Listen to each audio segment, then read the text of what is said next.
观众朋友们，大家好，欢迎收看杰森视角。在川普的战争进入关节点的时候，习近平的权力体系也进入了一个关节点。4月3日对于美国空军来说是一个不同寻常的日子，各大媒体和社交平台上广泛流传着一份美军当天的战损清单，一架 F-15E 战机和一架 A-10C 攻击机坠落，其中 F-15E 战机的2名机组成员中的1位在一天后还是下落不明，另外一架 MQ-9 无人机被击落，一架 HH-60W 直升机受损被迫返航，最后还有一架 F-16 战机和一架 KC-135 加油机发出了7700紧急代码。当然7700紧急代码只是表示飞机遭遇紧急情况，如机械故障或机上人员受伤或突发疾病等，并不一定意味着立刻的危险。但是在短短一天内，6架美军飞机出事，其中2架还彻底坠毁，因此网上甚至有人把4月3日称为美国空军的黑色星期五。我建议大家把视野拉高，把4月3日这份战损清单放在一个更大的视角来看。这场针对伊朗的战争到目前已经打了1个多月，针对伊朗，美军已经完成了上万架次的作战飞行，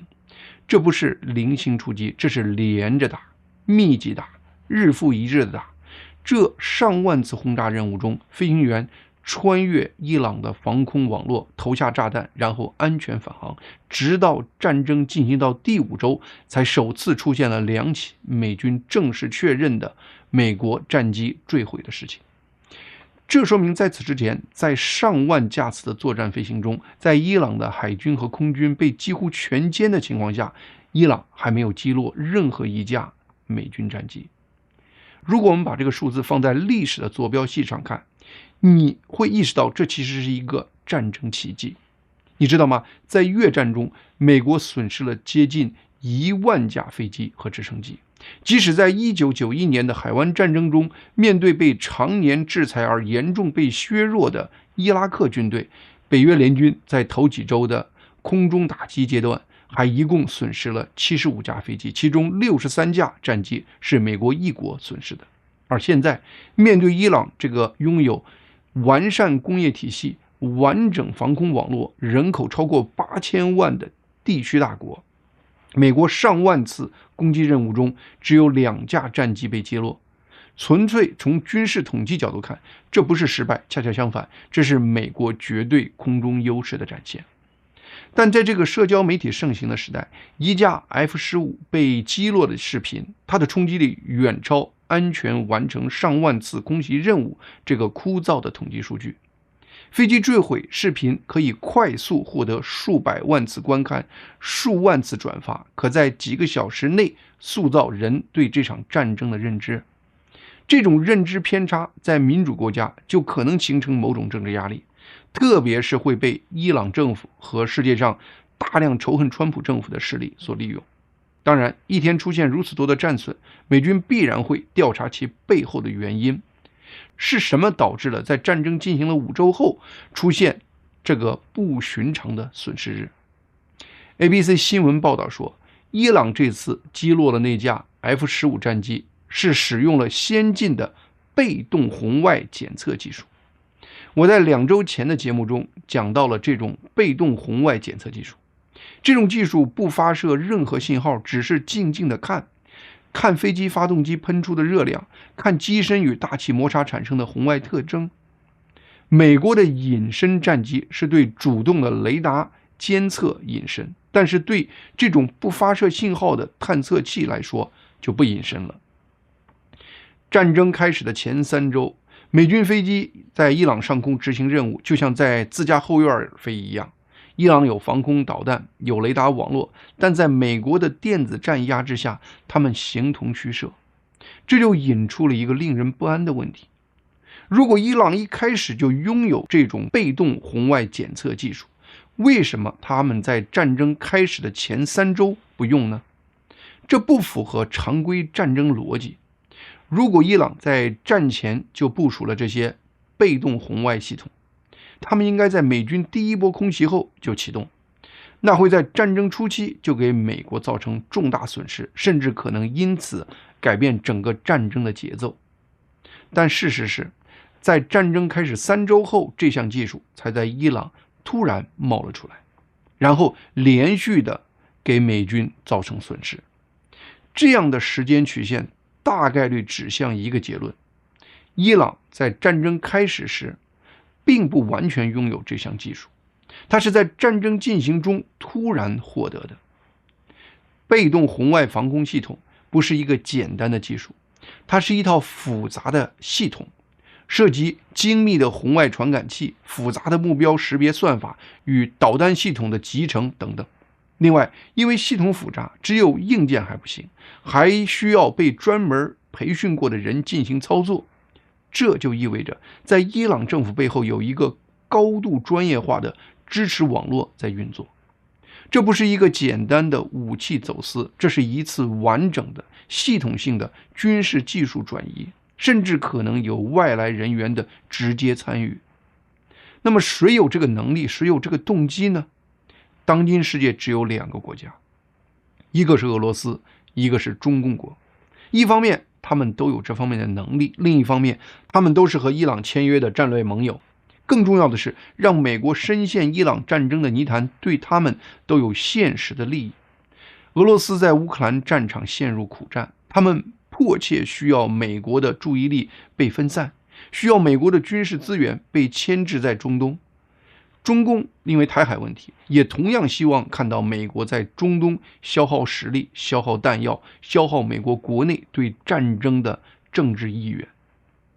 这种技术转移还传递了另外一个危险的信号：这场美国、以色列和伊朗的双边冲突，实际上存在着一个可能动态升级的机制。在美国碾压式的掌控伊朗制空权后，伊朗就突然具备了这种被动红外系统，从而造成战场上平衡点被重新调整。这不是巧合，而是一种设计，保证伊朗不会被迅速击垮，用维持那个微妙的平衡来延续战争，消耗美国的资源和川普政府的政治资本。很多人都在谈川普对伊朗作战有一石三鸟的作用，在打击伊朗的同时，也打击了俄罗斯和中共的全球布局。但作用力和反作用力同时存在的物理原理告诉我们，川普政府在谋划一石三鸟的同时，也必须意识到对手会3方联动。美国应该在这个机制中审视和预判伊朗战争的未来。美军经历了4月3日后，很多人都在猜测川普下一步会如何应对。从4月4日开始，全球的飞行器追踪爱好者都发现，数十架美国空军的 C-17 环球霸王3大型运输机正在密集地横跨大西洋。这些飞机的呼号全都是 Reach， 就是美国空中机动司令部的标准呼号。更让人注目的是，每一波运输机旁都伴随着 KC-135 空中加油机，这意味着这些运输机不需要中途降落加油，就可以从美国东海岸直飞中东。军事观察人士指出，这是美国自2003年入侵伊拉克以来规模最大的跨洋军事空运行动。华盛顿邮报援引五角大楼消息人士的话说，美军正在为对伊朗进行持续数周的地面军事行动做准备。每架 C-17 的载重量是 77.5 吨，可以运载一辆重达60多吨的 M1 埃布拉姆斯主战坦克，同时也可以运载3辆布拉德利步兵战车或4辆斯特赖克装甲车。如果运人的话，一架 C-17 可以装载102名全副武装的伞兵和他们的全部作战物资。把这个数字乘以数十架飞机，你面对的就是一支可以在48小时内部署到位的完整的地面作战力量，有坦克，有装甲车，有火炮，还有数千名训练有素的士兵。在此前报道中提到，数千名美国海军陆战队队员和陆军第82空降师的伞兵已经在同步部署了。而海军方面，布什号航母打击群在4月1号就已经起航前往波斯湾。另外，有人在华盛顿附近的安德鲁斯空军基地拍到了 E-4B 守夜者飞机。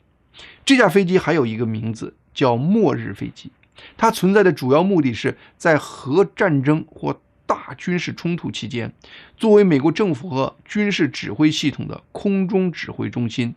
确保指挥链条不断。让我们把这些事件放在一个时间轴上看。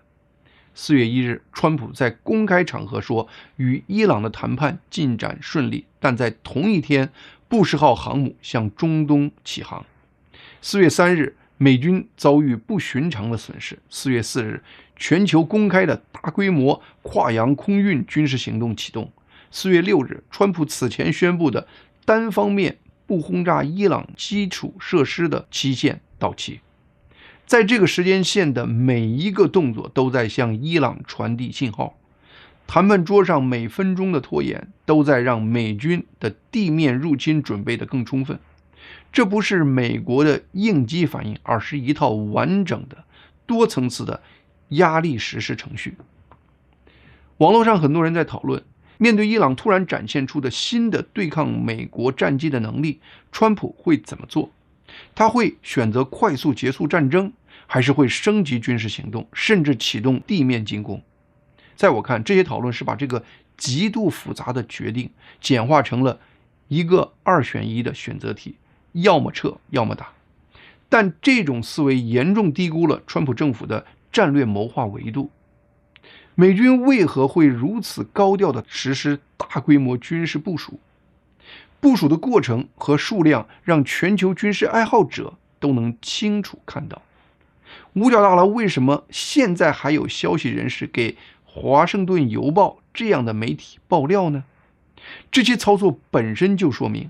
这些军事部署本身就不是个单纯的军事行动。首先，这次大规模军事部署完全可能是美军地面入侵的前奏，但是它同时也完全可能是逼迫伊朗在谈判桌上让步的杠杆。第三，它也可能是向国内鹰派和国际盟友展示决心的姿态，向以色列和海湾其他美国盟友展示美国的承诺是认真的。一个军事动作，多重战略功能，这就是筹码最大化。另外，在我看来，这些大规模军事部署虽然可能引发下一步地面进攻，但是即使这些部队最终一枪不发就撤回，也完全是可能的，因为那就意味着这些部署已经完成了他不战而屈人之兵的战略使命。当伊朗政府中的决策者开始计算美国特种部队何时会出现在德黑兰街头的那一刻起，谈判的天平就已经倾斜了。这就是军事力量在现代战略博弈中的真正价值。很多时候，它最大的作用不在于实际使用，而在于它作为筹码存在而产生的威慑力和谈判杠杆。而要这个筹码真正起作用，随时准备使用军事力量就必须是一个大概率的选项。这就是这么个关系。4月1日，川普发表了一个面向全国的讲话，很多人感觉川普没讲什么新内容，但《华尔街日报》的社论组却高度评价川普这次讲话，说这是川普迄今为止对为啥进攻伊朗做出的最强有力的阐述。川普在这次讲话中清晰阐述了对伊朗战争的核心理由，阻止伊朗获得核武器。战争目标的精准界定决定了战争的可终结性。当川普把战争目标聚焦在对伊朗政府的核武器和导弹能力的剥夺上，而不是对伊朗政权更迭或对波斯湾的地缘控制上时，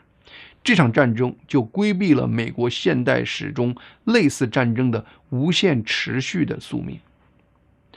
推翻政权意味着无限责任，你必须填补权力真空，重建国家秩序，承担数十年的占领成本。保证航道畅通意味着你需要永远军事部署，作为海峡的事实守护者。但摧毁核设施和导弹系统，这是一个可完成、可验证、可退出的目标。同时，把战争目标聚焦在阻止伊朗获得核武器，也从道义上让这场战争从一个可选的战争变成了一个必选的战争。因为战争以外的选择，朝鲜已经和美国演过一遍了。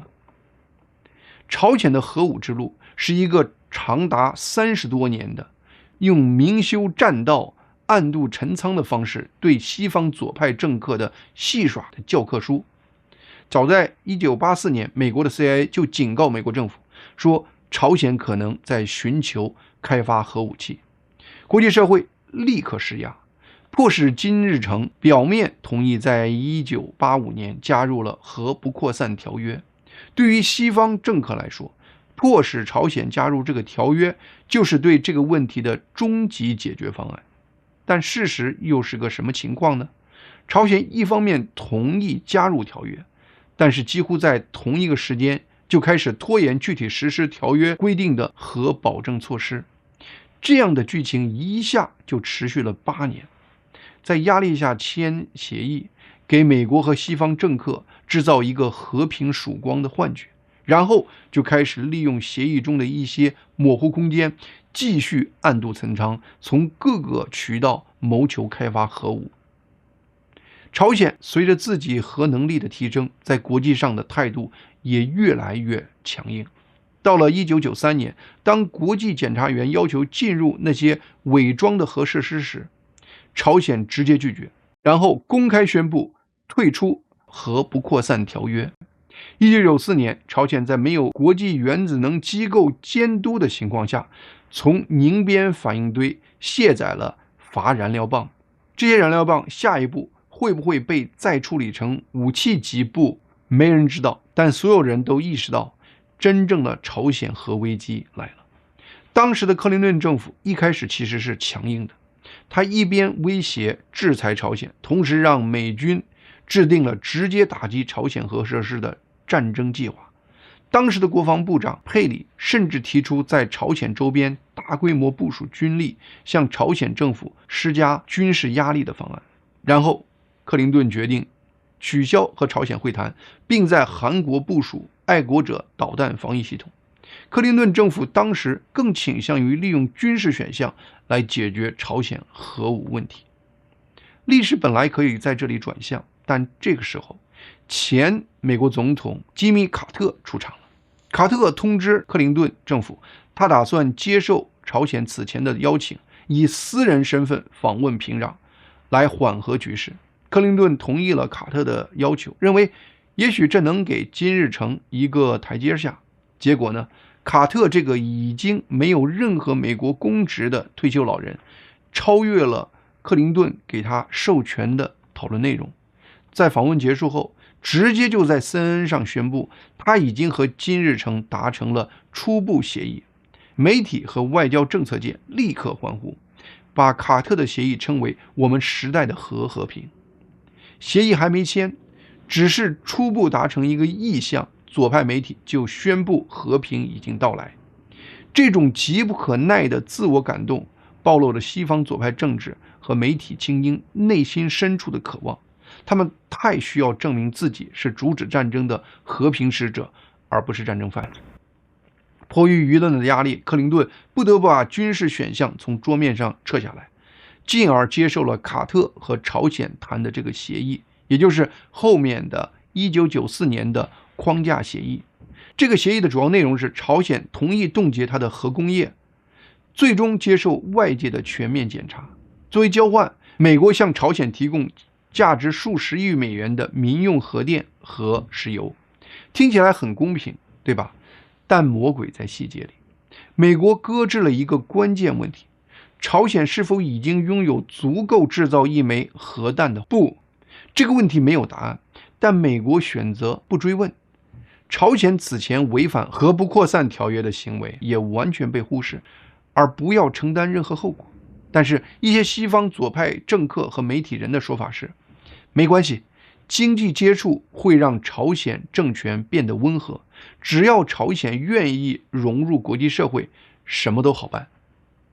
协议签署后一段时间内，表面上看起来确实有效，但1996年，巴基斯坦的流氓核科学家 A.Q. 汉访问了平壤，然后帮助朝鲜成功进行了铀浓缩，这是通向核弹的另一条秘密通道。朝鲜一边拿着美国的石油和核技术，一边在地下实验室里继续进行核武器的研究。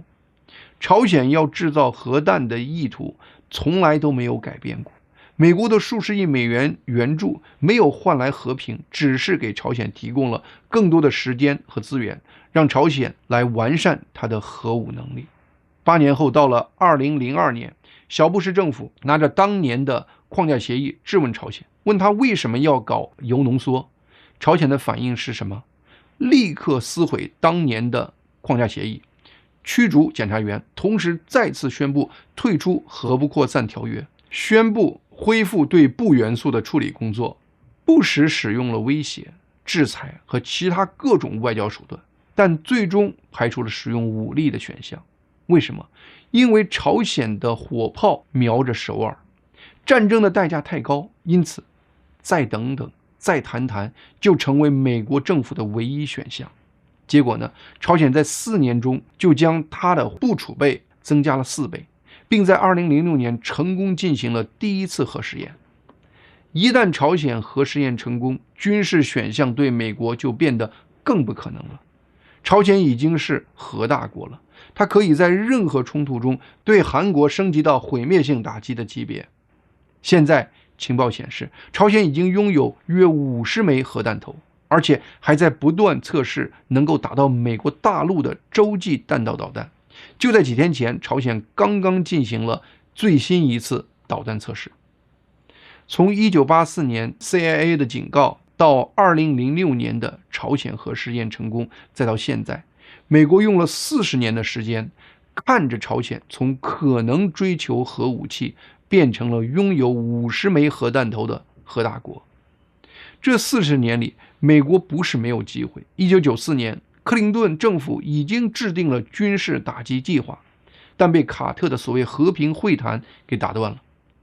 2002年，小布什政府掌握了朝鲜违约的证据，但最终还是认为外交是唯一选项。每一任美国政府都面临同样的选择，是承担战争的风险，还是把问题踢给下一任。每一任总统都选择了后者，因为战争的风险是立刻的和可见的，而外交的失败是渐进的、可以推卸的，甚至可以包装成成功的。如果我们回顾一下伊朗过去几十年的核武器问题，你会发现它几乎是拿着朝鲜的剧本在演。至少4位美国总统对伊朗采取了和对朝鲜一样的策略：会谈、协议、经济救济。奥巴马政府甚至还选择了对伊朗进行经济赎买的策略，但没有一个总统认真考虑过对伊朗采取军事手段。就像朝鲜一样，伊朗政府和奥巴马政府签署的核协议不要求他坦白过去的核活动，并且为未来保留核基础设施，而伊朗政权这边从来都没有停止过谋求核武器，就像朝鲜从来没有放弃过核武器计划一样。川普现在要摧毁伊朗的导弹库，就像摧毁朝鲜瞄准首尔的火炮一样。在这些集权政权不断用军事武装来威慑美国和美国的盟友时，川普成为唯一一个用军事手段回敬流氓政府的美国总统。朝鲜用40年给世界展现了一个残酷的真相：对于那些决心拥有核武器的集权政权，外交不是解决方案，只是独裁政府拖延时间的手段，是西方政客自欺欺人的遮丑布。看清这个历史，就能理解为什么川普对伊朗的军事行动不是一个可选项，而是一个必选项。不是因为选择战争简单直接，而是因为历史已经证明了外交的尽头是更危险的战争，是不得不接受在疯狂国家的核阴影下生活的生活方式。川普选择战争是因为他非常清楚，他不能看着伊朗用和朝鲜同一个剧本走向同一个结局。下面我们进入下一个话题。那么，川普在忙着打仗，那习近平最近在忙什么呢？习主席好像又在观摩自己一手提拔的嫡系在落马。4月3日，中共新华社发出消息说，中共中央政治局委员马兴瑞因涉嫌严重违纪违法，正式接受中纪委国家监委的审查调查。马兴瑞是中共20届政治局24个委员中第3位落马的，这创下了过去50年单一任期内政治局清洗规模的历史记录。彭博社用1976年以来最大规模清洗作为标题报道了此事。马兴瑞是谁？不熟悉中国政坛的人对这个名字可能感觉陌生，但他的履历绝对称得上传奇。1959年，他出生在黑龙江一个矿工家庭，父亲和兄弟都是矿工，但他本人却是读书的料，从大学一直读到博士。30岁就破格晋升成为副教授，34岁就成为哈尔滨工业大学最年轻的博士生导师。随后他进入中国航天系统，主导了神舟5号载人飞行等一系列重大的航天工程。但他在中共政坛的仕途腾飞却发生在2013年，也就是习近平正式掌权那一年。2013年，他被同时任命为工信部副部长、国防科工局局长、国家航天局局长、国家原子能机构主任4个要职。2013年末，更是正式开启了从政之路，先是空降广东，任省委副书记、深圳市委书记。2017年升任30年来首位非广东籍的广东省省长。2021年，他出任新疆维吾尔自治区党委书记，并在2022年的中共20大上进入中共政治局，用了短短9年的时间，完成了从一个技术专家到中共副国级的数次大跳跃。而这些大跳跃中的多个关节点上，都是需要习近平的亲自拍板的。那马兴瑞这个技术官员是如何进入习近平的视野呢？马兴瑞的祖籍是山东运城，巧合是习近平夫人彭丽媛的祖籍也是那里，因此网上一度流传两人是表亲，这个说法后来被普遍认为是假的。另外的传闻是，习近平的胞弟习远平在2014年把马兴瑞引荐给了习近平。背景是当时习远平经常在深圳活动，而当时马兴瑞正好是深圳市委书记。不管马兴瑞到底是如何认识习近平的，他火箭式的蹿升绝对证明他是习近平的亲赖之人。2025年7月，马兴瑞这个政治新星突然从公众视野消失了。2025年7月是个什么时间点？我们还记得2025年10月，在中共20届四中全会前夕，习近平在军中的9个嫡系上将被一锅端的那个事情吧？那个时刻就是我认为习近平近些年权力最危险的一段时间。那么马兴瑞就是在那个之前3个月开始玩失踪的。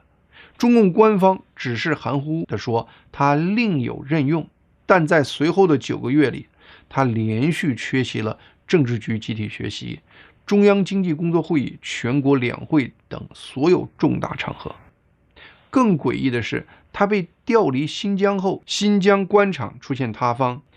2025年11月，自治区常委副主席陈伟俊落马。2026年1月，兵团党委常委李旭被查。3月，曾任广东市委书记、被称为马兴瑞得力干将的郭永航也接受调查。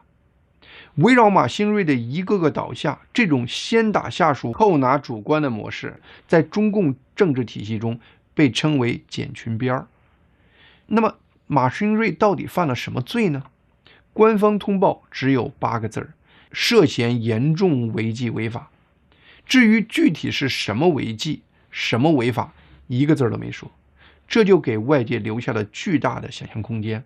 海外媒体和自媒体上流传着各种版本的内幕。有人说马兴瑞是栽到了随他13年的秘书李光禄的手上，说李光禄受贿3亿美元，也有人说，马兴瑞的妻子荣丽通过香港保险洗钱，向中共高层家属输送了超过100亿的利润。还有人说，他在新疆主政期间，把中央拨款的巨额财政资金装进了自己控制的空壳公司，等等等等。这些说法哪个是真的，我们可能永远都不会知道。所有的信息要么来自中共的寥寥数语，要么来自海外的所谓爆料，但是这些爆料你既无法证实，也无法证伪。不过中共政坛有个不变的真理，反腐永远是权力斗争的手段。马兴瑞被公认是习近平的嫡系，他是在习近平权力最薄弱的2025年下半年被有针对性的拿下的。但是我在今年1月张幼霞落马的节目中分析了，习近平近期应该又恢复了一些中央的权力。就是在这样的情况下，马兴瑞的案子在调查了8个月后，还是被人做成了铁案，最终被官宣落马。对此，我的解读是，中共高层的权力斗争已经白热化。尽管习近平恢复了部分权力，但他的权力已经不足以改变中共内部派系恶斗的现状。随着中共21大的逼近，更多的马兴瑞这样的人落马的事还会发生。中共高层的权力游戏已经进入自我吞噬的过程，不同派系不断清洗对手的过程，就是在摧毁中共体系根基的过程。未来我们要关注的不光是中共腐败有多严重，还有中共权力有多任性；不光是中共清洗有多彻底，还有中共体制有多脆弱。好，今天杰森视角的节目就到这里，谢谢大家的收看，希望大家能够订阅和推荐杰森视角以及杰森新闻快递这2个频道。